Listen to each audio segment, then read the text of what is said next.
आप सभी भक्तों को आषाढ़ माह के कृष्ण पक्ष की एकादशी देव सैनी एकादशी की ढेर सारी शुभकामनाएं। भक्तों, आज हम आप सभी को बताएंगे कि यह जो एकादशी है, देवशयनी एकादशी, जिसे पद्मा एकादशी के नाम से भी जाना जाता है, आषाढ़ी एकादशी के नाम से भी जाना जाता है और हरिसैनी एकादशी भी। एकादशी बड़ी महत्वपूर्ण है। यह एकादशी आषाढ़ माह में किस तारीख को है?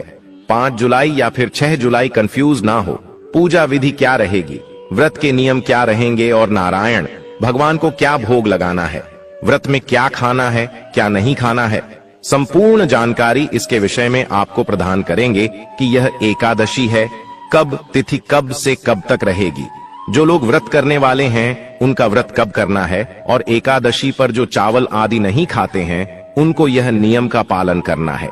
साथ ही आपको बताएंगे कि इस एकादशी का पूजन कैसे करना है, भगवान नारायण को किन किन वस्तुओं को अर्पित नहीं करना है, क्योंकि आज से श्री हरि नारायण विश्राम के लिए चले जाएंगे। क्या विधि रहेगी इसकी, उसका जो पारण है, पारण कब करना है जाना आवश्यक इसलिए क्योंकि भगवान श्री हरि आज ही योग निद्रा में चले जाएंगे रात्रि को, और पाल आप अगले दिन सट्टा करने वाले हैं। नियम क्या रहेंगे इस व्रत के, इस प्रकार से संपूर्ण जानकारी आने वाली देवी सैनी एकादशी हरिसैनी एकादशी के बारे में आपको प्रदान की जाएगी।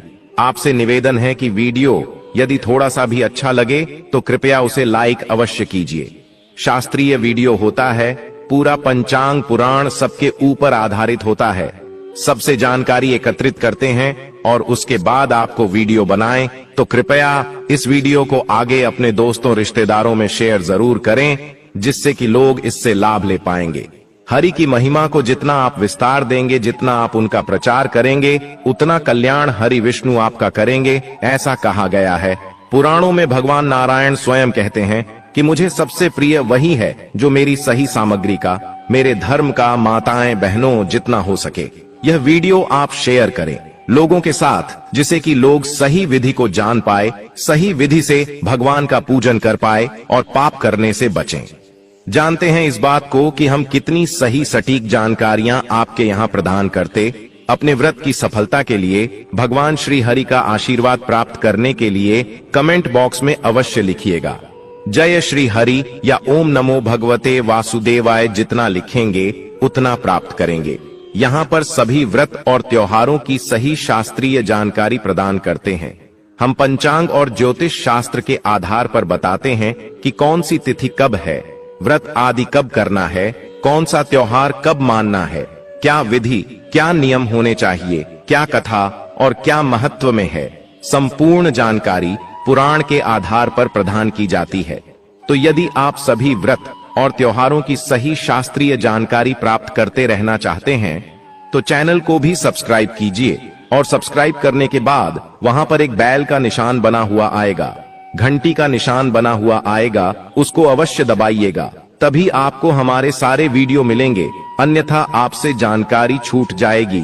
तो चैनल को सब्सक्राइब करें और बेल आइकन को प्रेस करें। आरंभ करते हैं आज की जानकारी और बात करते हैं सबसे महत्वपूर्ण एकादशी, जो कि आषाढ़ मास के शुक्ल पक्ष की एकादशी तिथि होती है। यह एकादशी 1-4 एकादशी यो एकादशी कही जाती है। निर्जला एकादशी, देवउठनी एकादशी, उत्पन्ना एकादशी और देवशयनी एकादशी की 4 महत्वपूर्ण एकादशी है।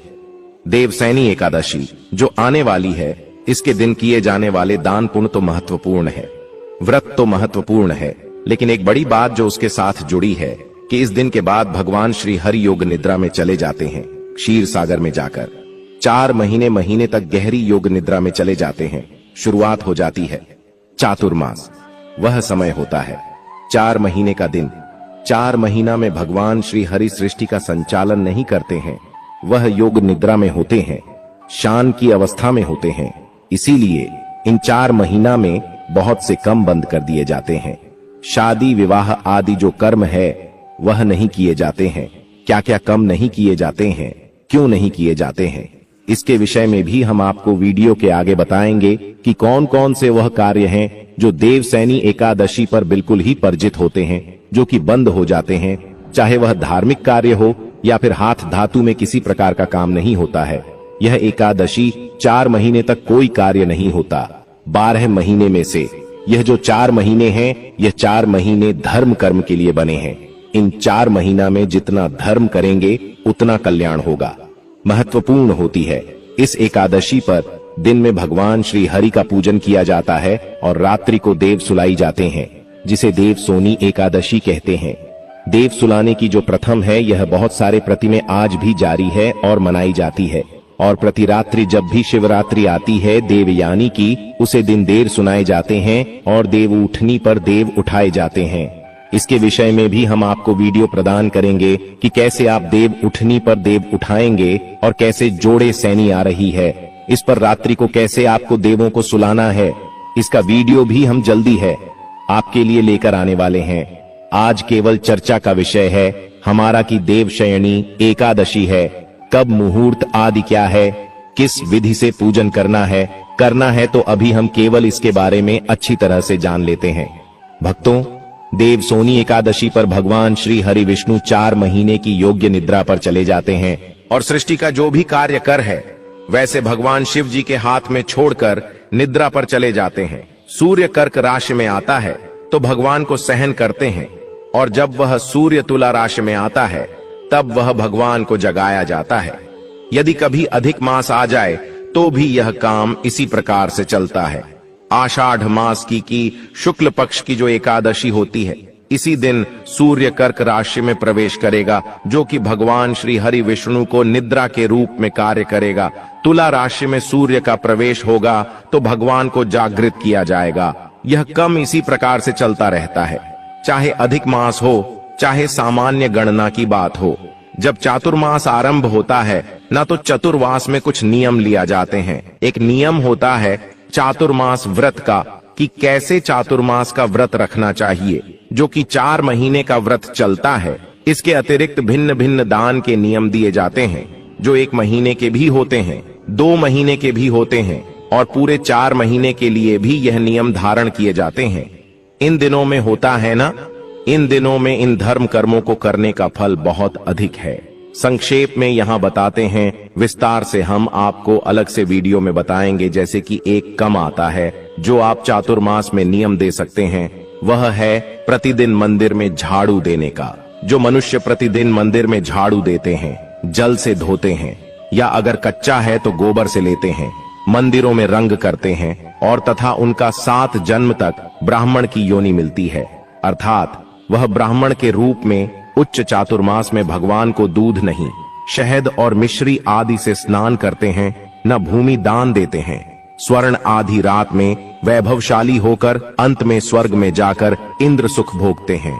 इंद्र का सुख होता है न स्वर्ग में वह व्यक्ति विष्णु भगवान की सोने की प्रतिमा बनाकर धूप में और पुष्प आदि से भगवान का पूजन करते हैं। वह इंद्रलोक में जाकर जो तुलसी से भगवान का पूजन करते हैं या स्वर्ण की तुलसी ब्राह्मणों को दान देते हैं, अर्थात प्रतिदिन भगवान का पूजन करें, तुलसी पत्ते से या ब्राह्मण को सोने की तुलसी दान कर दें, फिर सोने की विमान में बैठकर परम गति को प्राप्त होते हैं। इस लाभ बहुत अधिक है। और जो मनुष्य भगवान को गोबर की धूप और दीप अर्पण करते हैं, उनको अनेक प्रकार की संपत्ति प्राप्त होती है। वह जन्म जन्म अंतर के लिए धनवान हो जाते हैं, जवान हो जाते हैं। ऐसे व्यक्ति पर जो मनुष्य इस चातुर्मास में पीपल के वृक्ष तथा भगवान विष्णु की परिक्रमा करते हैं और पूजा करते हैं, उनको विष्णु लोक की प्राप्ति होती है। इस प्रकार से अनेकों ऐसे कम हैं जो आपको इस चातुर्मास में कह गए हैं। गरीब 80 कम है, ऐसे करने योग्य है, उनमें से कोई एक कर्म अपना लीजिए। आप इनमें से कोई भी ऐसा नहीं है जिसमें कि आपको अधिक परिश्रम की आवश्यकता हो। बस नियम बना लीजिए, वह करो, रोज कीजिएगा, कल्याण हो। 4 महीने है ना, यह बहुत कल्याणकारी महीने हैं। इन 4 महीना में आप इतना खोलना अर्जित कर सकते हैं, सबकी आपके जीवन की जो दुख है वह समाप्त हो जाएंगे, आपका जीवन ही परिवर्तित हो जाएगा। अगले एक वीडियो में जो हम आपके लिए बना रहे हैं कि चतुर्मास में कौन कौन से नियम है जो आपको इस पवित्र देव सोनी एकादशी पर करना है। इसको करने के लिए आपको दशमी तिथि से ही नियमों का पालन आरंभ कर देना होता है, जैसा कि राजा मांधाता ने सतयुग में किया था। राजा मांधाता का वृतांत, जवाब की कथा सुनेंगे, इसकी महिमा को सुनेंगे। व्रत वाले दिन तो आपको उसके बारे में विस्तृत रूप से जानकारी आएगी, किस प्रकार से राजा मांधाता जो है वह अपनी प्रजा का पुत्र पालन करता था और किस प्रकार से इस एकादशी के चमत्कारी परिणाम से ही उसके दुखों का अंत हुआ था। तो इस एकादशी का व्रत आप जब करें उसके एक दिन पहले ही आपको कुछ नियमों का पालन करना आरंभ कर देना चाहिए। उसमें से प्रमुख है, जैसे कि काशी के पत्र का प्रयोग वर्जित है। इस एकादशी के पहले दिन से ही आपको कहां से का पत्र त्याग देना है। न तो स्वयं आपको उसका उपयोग करना है, ना ही पूजा में आपको कहां से के पत्र का उपयोग करना है, बनाना है, और ना ही भगवान को कुछ अर्पित करना है। दूसरा, आपको दशमी तिथि से ही शहर का परित्याग कर देना है। यह तक कि जो आप एकादशी को भगवान का पूजन करते हैं, सबसे पहले आपको व्रत का संकल्प करना। बिना संकल्प के आपकी पूजा का कोई महत्व नहीं होता है, इसलिए हर चीज के लिए संकल्प का लेना बहुत ही शुभ होता है। बिना संकल्प के पूजा अधूरी मानी जाती है। आपको व्रत पूजन का संकल्प आवश्यक रूप से करना है। विधि बताते हैं कि संकल्प कैसे करना है। जब अपने भगवान की स्थापना कर दी है, स्थापना कर लेने के बाद, धूप दीप जलाने के बाद, अपने आप को तिलक और मौलिक आदि बढ़ने के बाद आपने व्रत का संकल्प करना है। संकल्प करने के लिए अपने सीधे हाथ पैर जल लीजिएगा। 1 रुपये का सिक्का दक्षिण के रूप में काम से कम रखिएगा और 3 बार बोलेगा ओम श्री विष्णु, ओम श्री विष्णु, श्री विष्णु। अपना नाम, अपना गोत्र, जिस स्थान पर बैठकर संकल्प कर रहे हैं वहां का मकान नंबर, क्षेत्र का नाम, शहर का नाम। आषाढ़ माह से शुक्ला पक्षिणी एकादशी। श्री हरि विष्णु व्रत में संकल्पम संकरी। श्री विष्णु शरण शरण प्रगति शंकर। भगवान के चरणों में अर्पित कर दीजिएगा। पंचामृत से स्नान करते हैं, ना तो वह जो पंचामृत आम बनाते हैं उसे पंचामृत में भी शहर का प्रयोग नहीं करना चाहिए। इन 3 दिनों में शहर वर्जित है। कौन से 3 दिनों? व्रत के एक दिन पहले की तिथि दशमी तिथि एकादशी जितेंद्र व्रत करते हैं आप, और अगले दिन पारण का दिन। यह 3 दिनों में आपके शहर का प्रयोग नहीं करेंगे, नहीं प्रयोग करना चाहिए। ऐसा शास्त्र कहते हैं। मसूर की दाल वर्जित है। मसूर की दाल का प्रयोग आपको नहीं करना चाहिए। आपको इन दिनों में तामसिक पदार्थ, लहसुन, प्याज आदि का प्रयोग भी नहीं करना चाहिए। हरी पत्तेदार सब्जियां, चने का साग, यह भी दशमी तिथि को त्याज बताया गया है। यह जो आने वाली एकादशी है देवशयनी एकादशी, बैंगन और मूली पर वर्जित बताए गए हैं। बैंगन और मूली का त्याग भी दशमी तिथि को कर देना चाहिए। एकादशी को तो आप जानते ही हैं कि एकादशी के दिन तो यह सब खाया ही नहीं जाता, लेकिन व्रत के एक दिन पहले भी इन चीजों को आपको ग्रहण नहीं करना चाहिए। जो सज्जन एकादशी का व्रत करते हैं परंतु मदिरापान और मांसाहार ग्रहण करते हैं, उन्हें भी व्रत के एक दिन पहले इसका पारिजात करना चाहिए। ऐसा नहीं कि आज हम खा लें और कल एकादशी का व्रत कर लें, उसका कोई लाभ नहीं है। नियम कहता है कि देवसैनी एकादशी का व्रत आप करेंगे, उसके एक दिन पहले ही आप इस आहार को और मदिरापान को त्याग दीजिए। उसके बाद अगले दिन आप व्रत कीजिए। तो यह वह नियम है जिनका पालन आपको दशमी तिथि को ही आरंभ कर देना है। आप बात करेंगे कि जिस दिन आप व्रत कर रहे हैं उसे दिन क्या करना चाहिए। आपको एकादशी वाले दिन जितना व्रत कर रहे हैं, देवसैनी एकादशी का उसे दिन सूर्योदय से पहले अवश्य उठ जाना चाहिए। प्रयास कीजिए, यदि ब्रह्म मुहूर्त में उठ पाए तो ब्रह्म मुहूर्त में, अगर ना उठ पाए तो आप शुरू से सूर्योदय से पहले उठ जाएं। पवित्र स्नान करना चाहिए। हमने पहले भी आपको बताया कि जितना आप पवित्र स्नान करेंगे उतना आपका कल्याण होगा। तो अगर आप गंगा स्नान को जा सकते हैं उत्तम है, नहीं जा सकते हैं तो घर पर गंगा स्नान की विधि हमने बताई है। जैसे कि आप जो नहाने का पानी भरते हैं उसे पत्र को साफ कीजिए, उसमें पहले गंगा जल लीजिए, कुछ गुंडे और उसमें नॉर्मल पानी डालकर और हर हर गंगे बोलते हुए उत्तर दिशा की ओर मुख करके आप स्नान कर लीजिए। यह आपका कल्याण करेगा। पवित्र स्नान करने के बाद भगवान भास्कर को जल्द देना है कि आषाढ़ मास की एकादशी है। आषाढ़ मास में भगवान सूर्य देव के तपन रूप का पूजन होता है और इनका मंत्र है ओम रे नमः, ओम रवि नमः। इसको जितना जपेंगे उतना कल्याण सूर्य देव करेंगे। आषाढ़ मास में सूर्य देव को जल देने के बाद अब आप पूजन की सामग्री एकत्र कीजिए और एकादशी व्रत पूजन करने के लिए आसन लगाकर बैठ जाइए। बात आती है जी की पूजन के लिए सामग्री क्या चाहिए कि आप उसे पर एक जगह नोट कर लीजिए जिससे कि आप उसको पहले से ला सके। ये वीडियो को सेव कर लीजिए। तो आप जब लेने जाएंगे और ले लीजिएगा आपके पास भगवान की चतुर्भुज रूपी कोई तस्वीर होनी चाहिए। चतुर्भुज जिसमें भगवान के 4 भुजाएं हो, क्योंकि यह जो देव सैनी एकादशी है ना, इसके भगवान के चतुर्भुज स्वरूप का ही पूजन किया जाता है। तो चतुर्भुज स्वरूप की कोई तस्वीर या प्रतिमा लीजिएगा। तुमको स्थापित करने के लिए चौकी हो तो चौकी लीजिएगा। उसे पर बचाने के लिए पीला वस्त्र ले लीजिएगा। भगवान को अर्पित करने के लिए पूजा के लिए होली, मौली, पान, सुपारी, लौंग, इलायची, धूप, दीप, नेगेटिव फूलों की माला, इत्र, जानू, यह सामग्री है जो आपने एकत्र करनी है। इसमें से जो सामग्री आपके पास हो वह रहने दीजिएगा, जो ना हो वह आप बाजार से ले आएगा। पंचामृत का प्रयोग भी होगा, तो पंचामृत बनाने के लिए कच्चा दूध, दही की शक्कर और गंगा जल में का प्रयोग होगा। एक तांबे का लोटा जो आपके घर में होगा। यह पूजा पाठ के लिए सारी सामग्री है, इसको एकत्र कीजिए। तांबे का जो लाता है उसमें पहले गंगा जल भारी है, फिर शुद्ध जल भारी है, और आसन लगाकर सारी सामग्री एकत्र करके बैठ जाइए। एक फोन लीजिए। फूल के माध्यम से पहले सारी सामग्री का शुद्धिकरण करेंगे, स्थान का शुद्धिकरण करेंगे। ओम पवित्र हो, पवित्रम सर्वन माहेश्वरी ओम। इस प्रकार से अपने जाल सीधे देखें और सामग्री का शुद्धिकरण किया है। शुद्धिकरण करने के बाद अब भगवान की स्थापना की जाएगी। अपने सीधे हाथ पैर जल लीजिए और हाथ धो लीजिए। हाथ धोने के बाद आप भगवान के लिए चौकी पर चाहिए। चौकी पर एक पीला वस्त्र जो कि आप पहले से लेकर रखा हो उसे बचाइए। हाथ में पुष्प लीजिए। भगवान नारायण से, चतुर्भुज स्वरूपी भगवान श्री हरि विष्णु से निवेदन कीजिए कि हे भगवान विष्णु, हम आपका पूजन कर रहे हैं, आपका आवाहन करते हैं कि आप यहाँ आए और हमारे इस पूजन को स्वीकार करें। यह पुष्प हम आपको आसन के रूप में अर्पित कर रहे हैं। इन्हें आसन के रूप में स्वीकार करें और यहाँ पर विराजमान हो। इस प्रकार से भगवान से निवेदन करते हुए वह पुष्प वहां अर्पित कर दीजिए। भगवान की तस्वीर या प्रतिमा जो भी आपके पास है उसको स्थापित कीजिए। उनके सामने घी का दिया रखिए। सीधे हाथ की ओर धूप रखिए। धूप और दीप दोनों को प्रज्वलित कर दीजिए। अब आप हाथ धो लीजिए। हस्त रक्षण सीधे हाथ पर चलने के हाथ धो लीजिए। एक चम्मच से एक चम्मच जल अपने हाथ पर लीजिए और आज मणि कीजिएगा, ग्रहण कीजिएगा। आय नमः माधव नमः जल को लीजिए और पी लीजिए।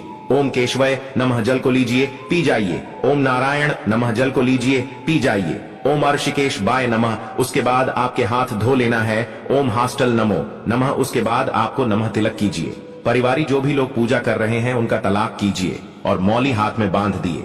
जो लोग पूजा में बैठे हैं उन सभी के हाथों में मौली को बंद लीजिए। उसके बाद आपको भगवान नारायण का पूजन करने के लिए उनके सामने एक पत्र रख दीजिए, कटोरी रख दीजिए, जिसमें आप पूजा की सामग्री अर्पित करेंगे, जिससे कि वह इधर उधर ना पहले और पैरों में ना आए। अब आप भगवान को सबसे पहले पद्य अर्घ अजमानी अर्पित करेंगे। अर्पित करने के लिए एक एक मंत्र पर एक एक चम्मच जल भगवान को अर्पित कीजिएगा। जिनके पास प्रतिमा है वह प्रतिमा को स्नान कराएगा। आगे की जब बात आएगी तो वह आज शंकर से दीजिएगा, बाद ही कल्याणकारी रहेगा। और जो तस्वीर पर पूजन कर रहे हैं वह उनके सामने रखे हुए पत्र में जल अर्पित कीजिएगा। ओम भूर्भुव स्व श्री नामा एकादशी व्रत पूजा निमित्था देव सैनी एकादशी पद्यम समर्प्यारी नमः। पद के रूप में एक जल दीजिए और वह अर्पित कीजिए। ओम भूर्भुव सवाना महाभारत समर्प्यारी के रूप में एक चम्मच जल लीजिए, अर्पित कीजिए। अजमानी करने के बाद अब आप भगवान को स्नान करेंगे। प्रेम से स्नान के लिए जलातीत कीजिए। ओम भूर्भुवा स्वाहा नमः जल से स्नान करने के बाद आपको श्री हरि विष्णु की प्रतिभा या मूर्ति को पंचामृत से स्नान करना। पंचामृत बनाने के लिए आपको दूध दही की शहद का प्रयोग बिल्कुल भी नहीं करना है। बाकी अन्य सामग्री आप पंचामृत बनाकर श्री हरि विष्णु का स्नान कर सकते हैं। पंचामृत स्नान करने के बाद आप भगवान को पुनः शुद्ध जल से स्नान कराएंगे। ओम भूर्भुवा स्वाहा श्री विष्णु नमः जलम समर्पयामि नमः झालर की कीजिए। भगवान को शुद्ध जल से नहलाने के बाद भगवान को वस्त्रक्षित करेंगे। वस्त्र के रूप में मौलिक का एक टुकड़ा तोड़ेगा और वह भगवान को अर्पित कीजिएगा। ओम भूर्भुव स्व श्री विष्णुई नमः वस्त्रम समर्पयामि नमः मौली का एक टुकड़ा लीजिए, उसको तलाक कीजिए और वस्त्र के रूप में श्री हरि विष्णु को अर्पित कीजिए कुमकुमड़ी से तिलक करके, और वह यज्ञोपवित्रपित कीजिएगा। ओम भूर्भुव स्व श्री विष्णु नमः जग्गू पवित्रम समर्पयारी नमः करने के बाद आप भगवान को इतरापित करेंगे। इत्र के रूप में आप इत्र को पुष्प पर लगा लीजिए और वह अर्पित कीजिएगा भगवान ओम भूर्भुवः स्वाहा श्री विष्णु नमः एतराम समर्पयामि। नमः इत्रापित करने के बाद अब भगवान को आप तिलक लगाएंगे। ओम भूर्भुव सवारी राम ही वेलकम। तिलक पुष्प अर्पित करेंगे भगवान को, तो फूलों की माला है तो माल पहनाएगा, पुष्प अर्पित कीजिएगा। ओम भूर्भुव स्वपुष्पम समर्पयामि कीजिए। प्रेम से पुष्प अर्पित करने के बाद फूलों की माला पहनने के बाद भगवान को धूप दिखाएंगे और दीप दिखाएंगे। ओम भूर्भुव स्वाही ओम भूर्भुवः स्वाहा दीपम दर्शन दिखाइए। धूप दीप दिखाने के बाद भगवान को नए नैवेद्य अर्पित करेंगे। नैवेद्य क्या होता है? मिठाई हो तो मिठाई अर्पित कीजिएगा, फल हो तो फल चढ़ाएगा, अन्यथा मिश्री यहाँ पर पिट कर दीजिएगा। ओम भूर्भुव स्ववे नमः अर्पित करने के बाद अब भगवान को आप आसमानी कराएंगे।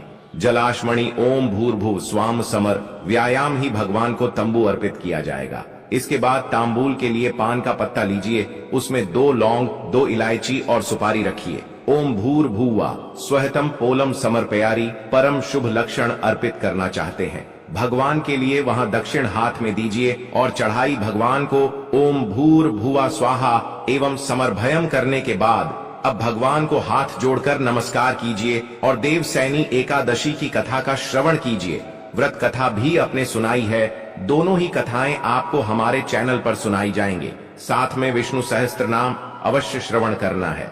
तो यह सुनने के बाद आप आरती करेंगे भगवान की, पर आरती करके नियम के अनुसार आप दिन का व्यतीत करें। उसके बाद आप जो विधि बताइए उस पूजन कीजिए। नियमों में ब्रह्मचर्य का धरना 10 तारीख को करेंगे और द्वादशी को पारण के बाद तक रहेगा। पारण तक आपको ब्रह्मचर्य का पालन करना है।